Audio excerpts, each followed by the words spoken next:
Anything you need, Commander? Just trying to get a sense of where the crew's at. Thoughts?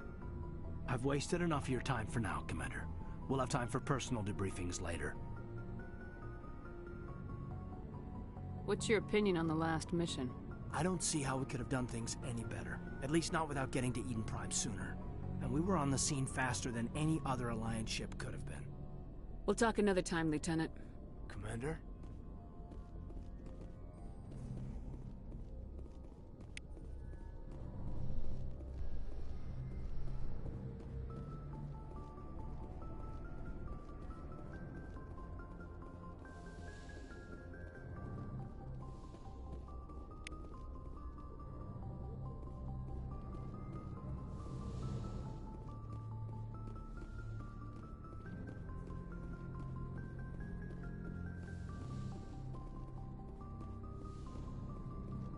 Yes, Commander? Is there something you need? I should go. Goodbye, Commander.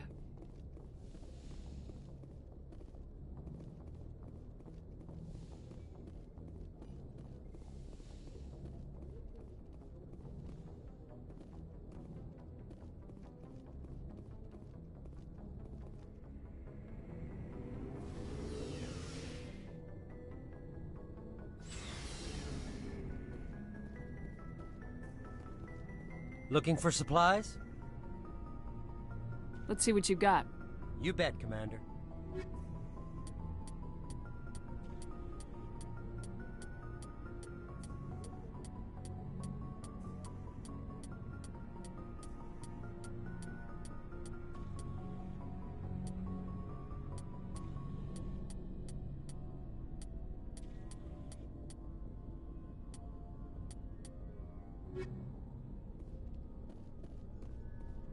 Thanks for bringing me on board, Commander.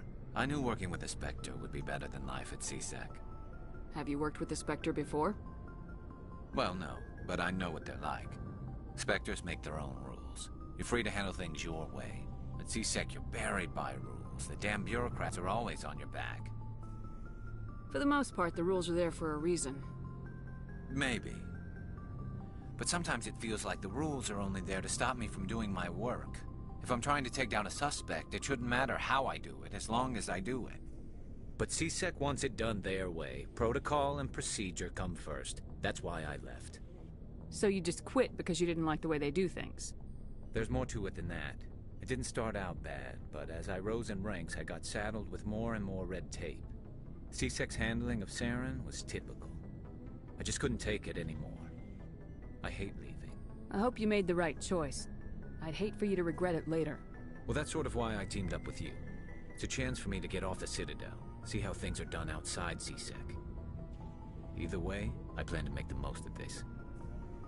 And without CSEC headquarters looking over my shoulder, well, maybe I can get the job done my way for a change.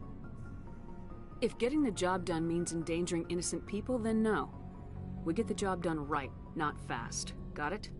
I wasn't trying to... I understand, Commander.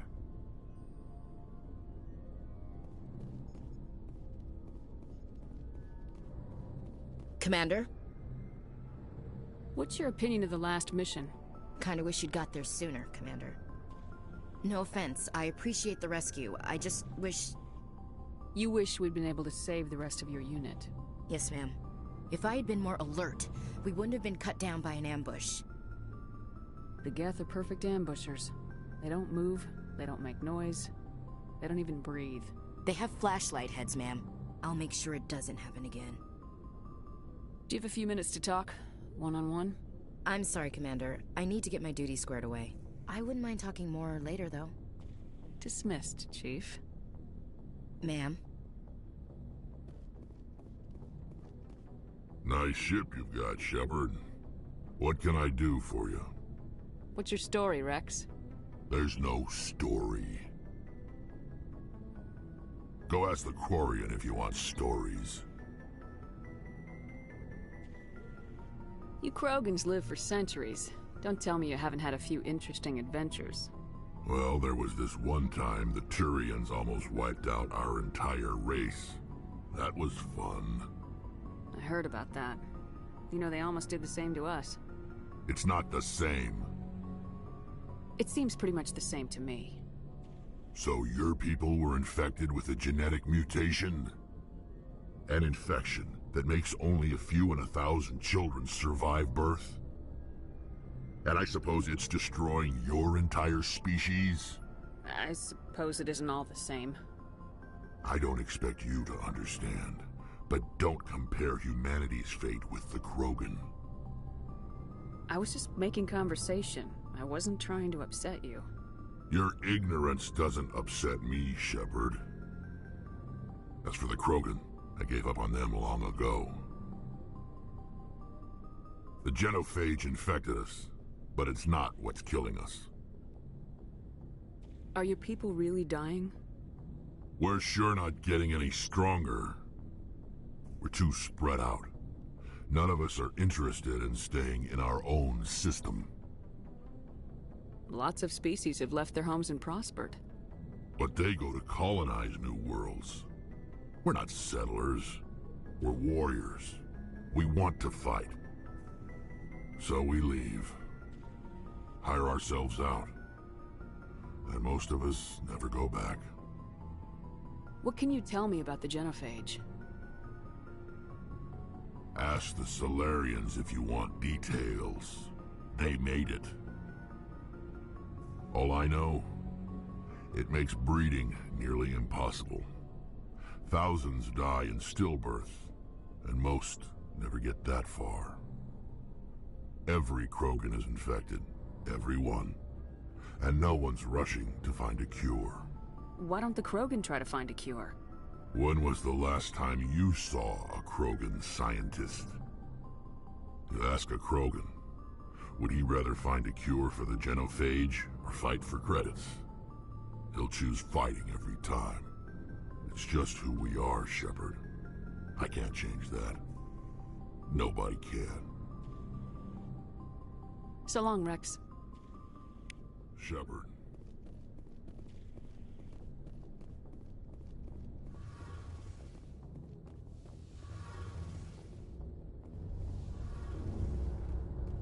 Hey, Commander, you know that Quarian, Tally? She's been spending all her time down here asking me about our engines. I'll tell her to leave you alone. What? No, she's amazing. I wish my guys were half as smart as she is. Give her a month on board and she'll know more about our engines than I do. She's got a real knack for technology, that one. I can see why you wanted her to come along. Fill me in on the IES stealth system. How does it work exactly?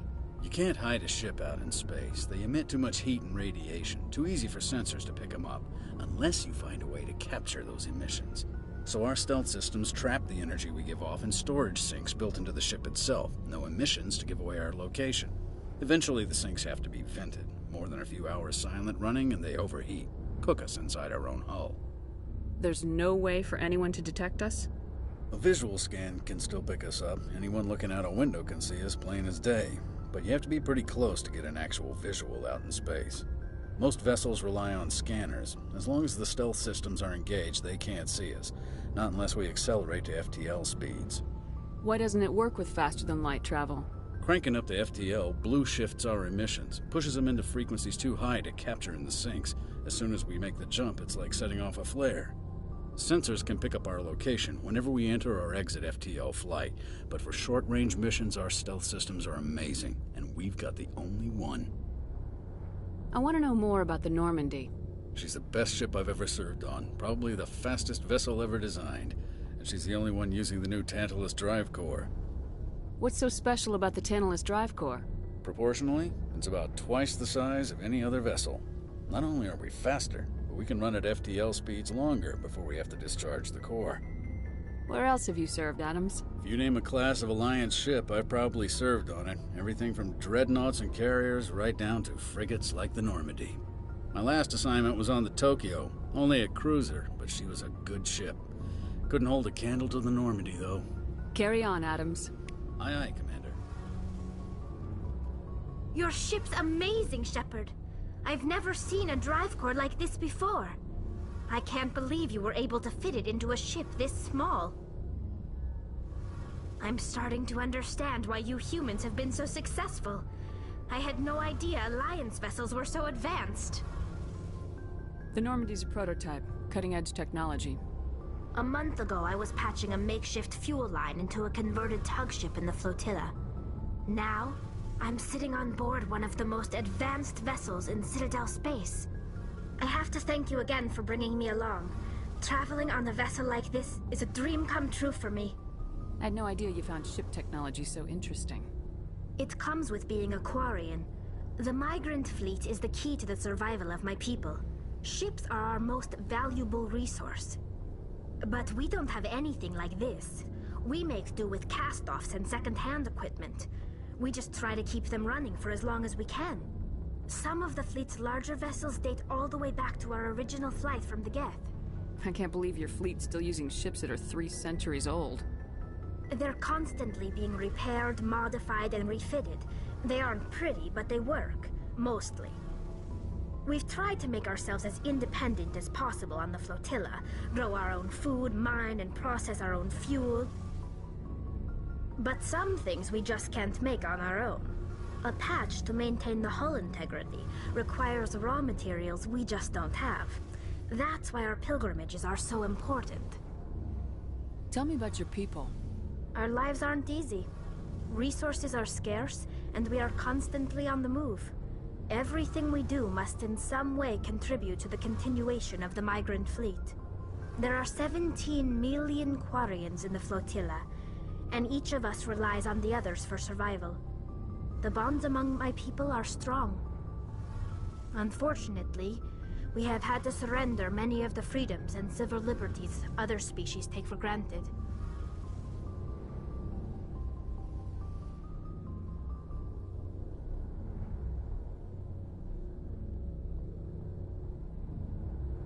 What kind of freedoms? Well, it's illegal for parents to have more than one child. If our population grows too much, it would strain our resources to their breaking point. Of course, we also can't allow our numbers to become too few. If our population is in decline, the rule against single births is temporarily repealed.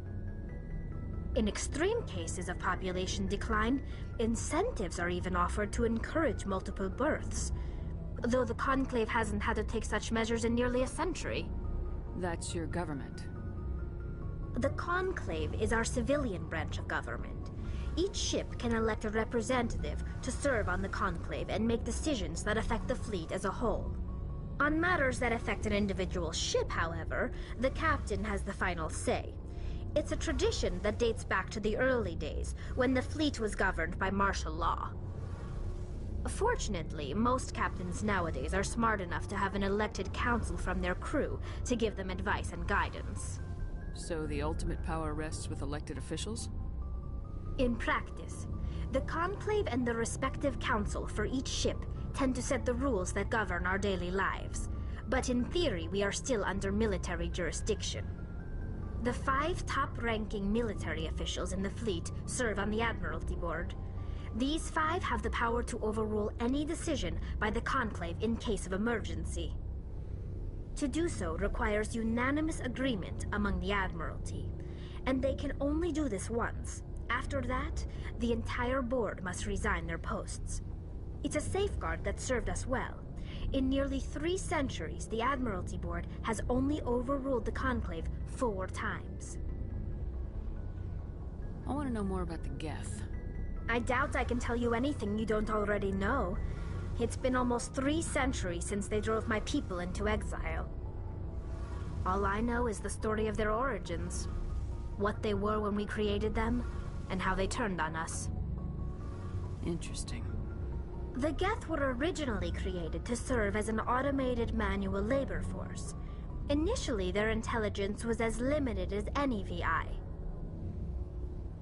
Over time, we made small modifications to their programming to allow them to perform more varied and complex tasks, bringing them closer and closer to true AI status. How come the Council didn't step in and stop you? This wasn't true AI research. We may have been skirting the bounds of the law, but we never did anything that was actually illegal. The changes were so insignificant, so gradual, that we were able to control them. Or so we thought. But one thing we underestimated was the power of the neural network. A million Geth thinking simultaneously created an inherently unstable matrix. So the Geth share brainpower? Many of the Geth's logic systems were designed to work in concert with other nearby Geth. Basically, the more of them you have in a group, the smarter they are. So there's some sort of group consciousness? No, nothing like that. They cannot share sensory data or information. Their programming cannot handle that much simultaneous input. Each Geth maintains an individual awareness and identity. The neural network only operates on a process-based level. It's basically the synthetic equivalent of a subconscious. But when they're in close proximity, they can coordinate low-level functional processes, freeing up more capacity for original or independent thought. That doesn't make any sense. I'm probably oversimplifying. The Geth are incredibly advanced and complex creations. All you need to know is that they get smarter when they gather in large numbers. As we built more and more Geth, their effective intelligence became more sophisticated, more abstract. One day, a Geth began to ask its Quarian overseer questions about the nature of its existence. Am I alive? Why am I here? What is my purpose? As you can imagine, this caused a near panic among my people. I don't see what's so bad about those questions. The Geth were created to engage in mundane, repetitive, or dangerous manual labor. That's fine for machines, but it won't satisfy a sentient being for long. The Geth were showing signs of rudimentary self-awareness and independent thought. If the Geth were intelligent, then we were essentially using them as slaves. It was inevitable the newly sentient Geth would rebel against their situation. We knew they would rise up against us, so we acted first. A general order went out across all Quarian-controlled systems to permanently deactivate all Geth. The Geth responded to this order violently. Hey, you can't blame them for fighting for their survival. We had no other choice. The Geth were already on the verge of revolution. By acting quickly, we had a chance to end the war before it began. The hope was that most of the Geth would still be little more than machines, incapable of organized resistance. But they had progressed much further than anyone anticipated. The war was long and bloody. Millions upon millions of Quarians died at their hands. In the end, we were forced to flee our own homeworld. We feared the Geth would pursue us, but they never came beyond the Veil. Now we drift through space, exile searching for a way to reclaim what was once ours. I want to know more about the pilgrimage. When my people reach maturity, we leave our birth ships and seek acceptance with a new crew. It's necessary to maintain genetic diversity among the fleet. But no ship wants to accept someone who will be a burden on them. So, to prove our worth, we embark on a pilgrimage. We set out alone, leaving the flotilla and our families behind us. We only return once we have found something of value we can bring back to the fleet. This is presented as a gift to the captain of the respective ship we wish to join. If the gift is accepted, we are welcomed into the crew. Can a captain choose to reject the gift? That doesn't happen often. Most captains are eager to increase the size of their crew. It increases their own standing in our society. Even when a gift is not particularly valuable, the captain usually accepts it out of a sense of tradition. However, there is a stigma to presenting a substandard gift. It's not the best way to make a good impression on a new community. Most pilgrims don't return until they find something worthwhile. I can't believe they just send you off alone. It's not like they just cast us out. Before we leave, we are given lessons in how to survive outside the flotilla, and given gifts to help us on our journey. We also receive implants to fight off sickness and disease. Generations of living in an isolated and highly controlled environment have left our immune systems weaker than most. By the time we leave the fleet, we are well equipped for the pilgrimage. This is a rite of passage for all Quarians. If it were dangerous, our numbers would suffer. Virtually every pilgrimage ends with a triumphant return, and the ritual presentation of the gift to one of the fleet's captains. I want to talk about something else. Like what? I should go. See you later.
Commander, something you need?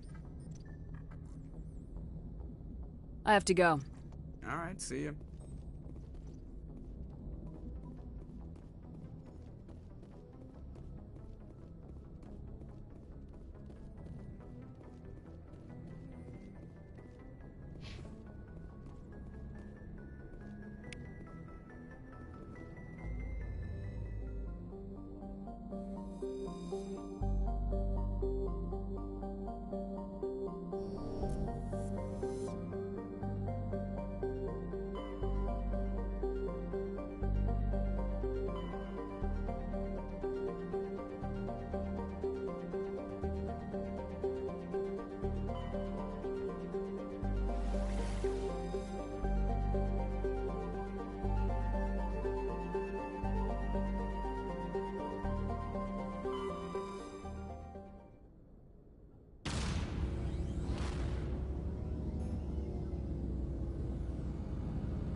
Commander, I'm picking up a signal from the planet's surface. It looks like an automated distress beacon.